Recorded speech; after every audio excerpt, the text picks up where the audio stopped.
Looks pretty good. For a change, you know. I did like a half hour on Tavistock Institute this morning, and as I'm doing it, I'm like, wow, I'm really hitting it. I'm not stumbling over my shit. You know, I'm really delivering this one well. And I don't think that way about a lot of the stuff I do. And I get home, I'm like, why is the screen dark? It wasn't recording. I pushed the wrong button. Boomer problems. But yeah, I'm gonna cover it again right now just because it's pertinent with the new Beatles song in air quotes that has been released.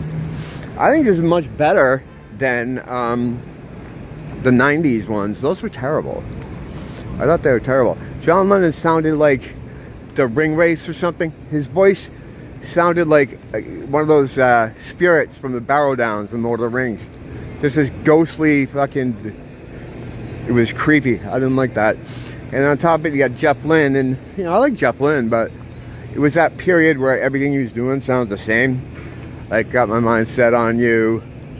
George Harrison, Won't Back Down by Tom Petty. Of course, The Traveling Wilburys. It's just that sort of jangly pop that's supposed to sound like, I don't know, like organic instruments and like away from production, sort of, that the 80s was a big production period.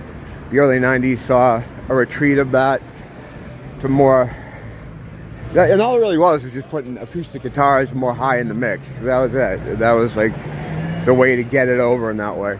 But yeah, so you had him there.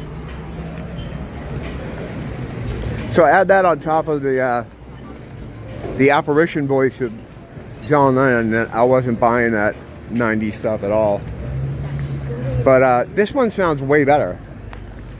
Paul McCartney, about 6 months ago, when he's talking about these tracks, he just throws out that, you know, AI, we're doing it with AI. You know, he's an old person, he wants to sound like he knows what he's talking about, or he wants to be able to talk the kids' language.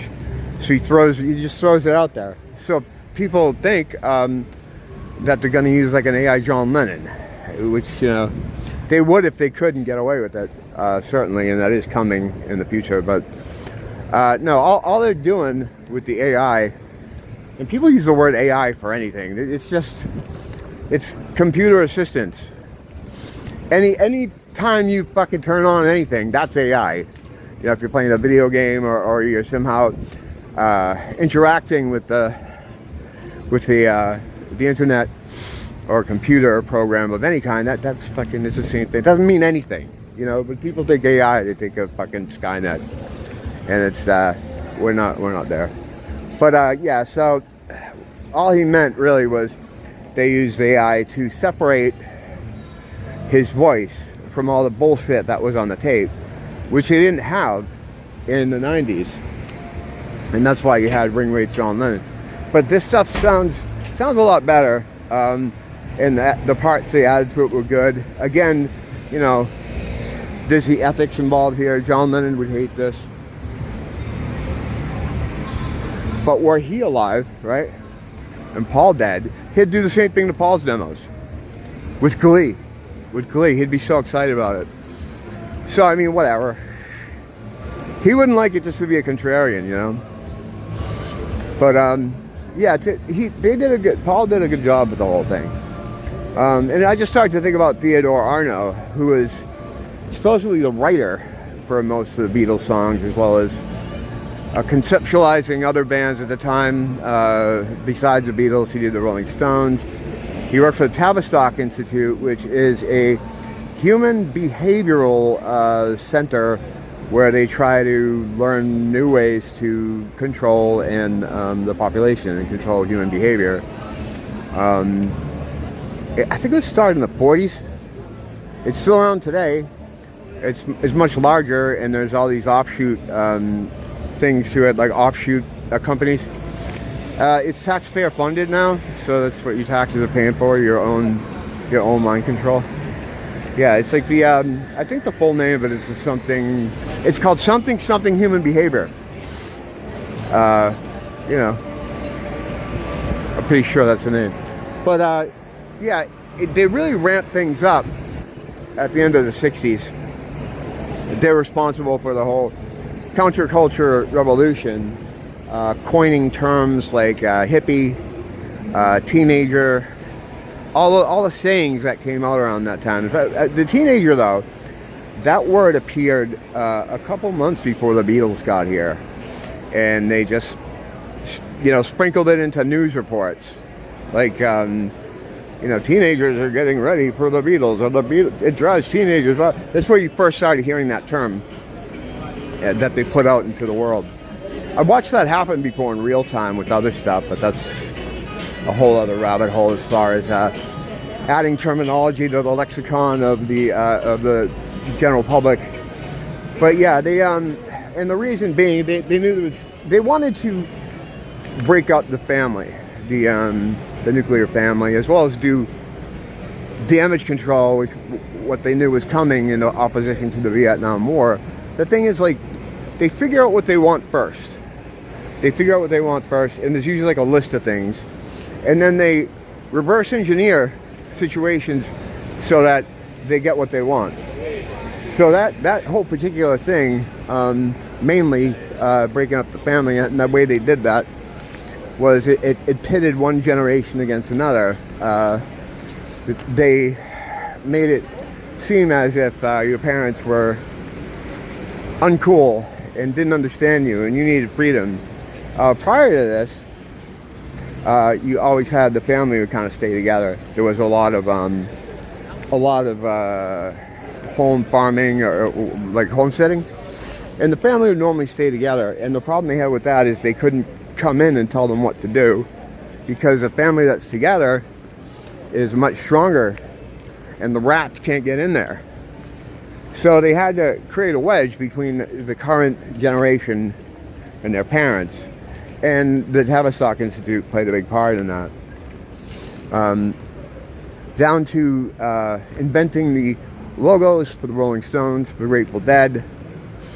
An interesting book is Weird Scenes Inside Laurel Canyon. I've done videos on this before, which kind of spells out the whole thing. The author, what happened to him? They ended up getting him somehow. They killed him, but it made it look like it wasn't. You know how they deal with people like this. He got banned, basically. But yeah, all those rock stars from that era, all their parents were involved in the military or the U.S. government. Jim Morrison's dad was Admiral Morrison, who was the chief guy behind the Gulf of Tonkin false flag, which started the Vietnam War. His son is Jim Morrison. Frank Zappa's parents were involved in nuclear and chemical warfare research, something like that. All those bands, all their families, all knew each other, and they were all military. You know, that whole thing. It's kind of interesting. I saw a lady on a comment section talking about when I was researching this again, because of the Beatles song. I want to see like what exactly Theodore Arnold did. So I'm like, did he write everything? I don't know. It seems weird, and I got a little insight on that, but I'll get to that in a minute. But the comment from the woman was, "I'm never going to listen to the Doors again." And I said something along the lines of, yeah, but the hard thing is this is everything. You know, if you're never going to listen to the Doors, then you have to quit music if you have that attitude, because it's all bullshit. It's all like that. Not just music, but entertainment.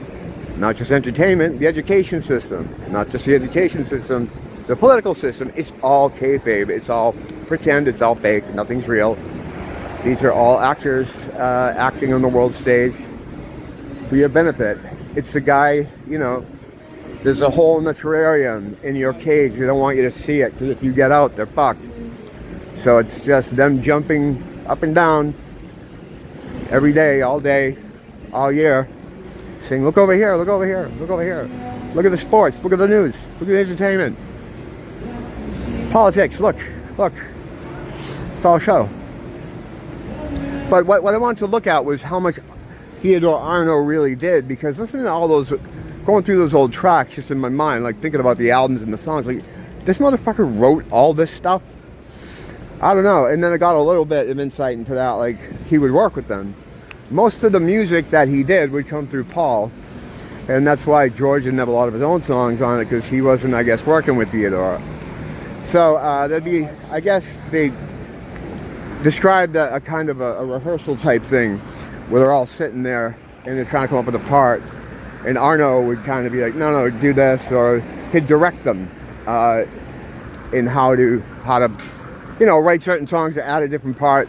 It was just one little example of what he was doing with them, you know.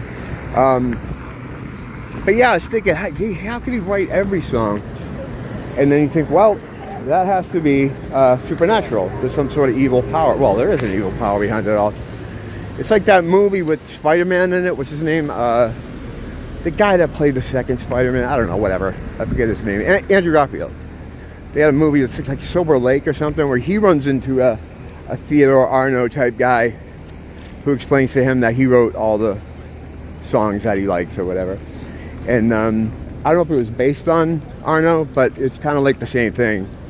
What this is, I mean, the devil is a music teacher. He's a piano player. He was God's musician. He made the music.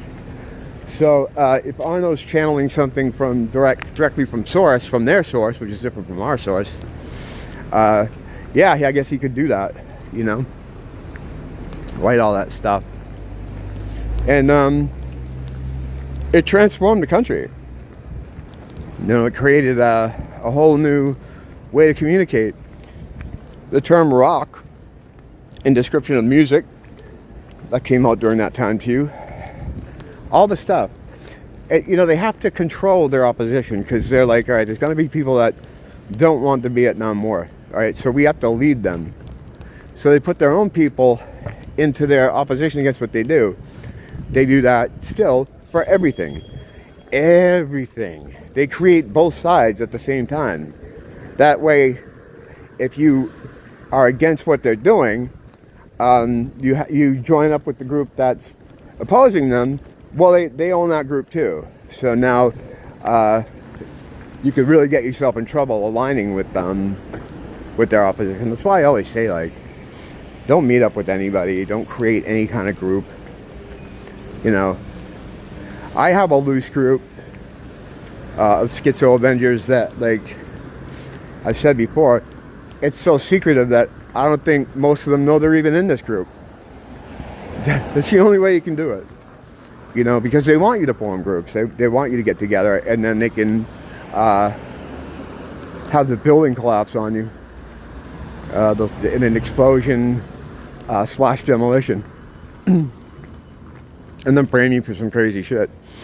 Yeah, you gotta reiterate the staying home thing, the staying in, and quiet reflection. You can't go out and like spurg. You just can't do that.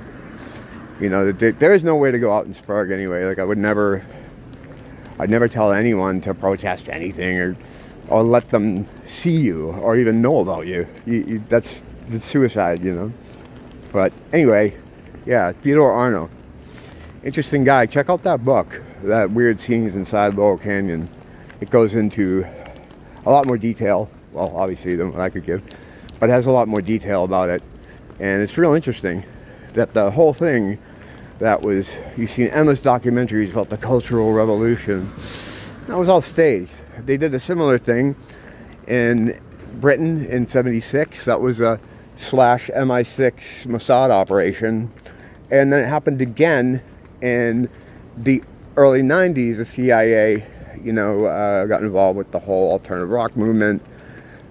Bradley Knoll from Sublime, stories of his, he was a bad heroin junkie, and he had this Israeli guy who would come to supply him all the time, and his friends would ask him, like, hey, who are you? You know, we have to get the kids doing heroin. He would joke, but he was, in hindsight, you could see the fucking guy was serious. So that was a CIA / Mossad type of deal too, you know. How you doing? But yeah, it's always controlled. They got both sides. Speaking of both sides, I gotta get in and All right, well, actually, you don't need to know about that, Jesus. I share too much sometimes. Don't blame the teacher, blame the school.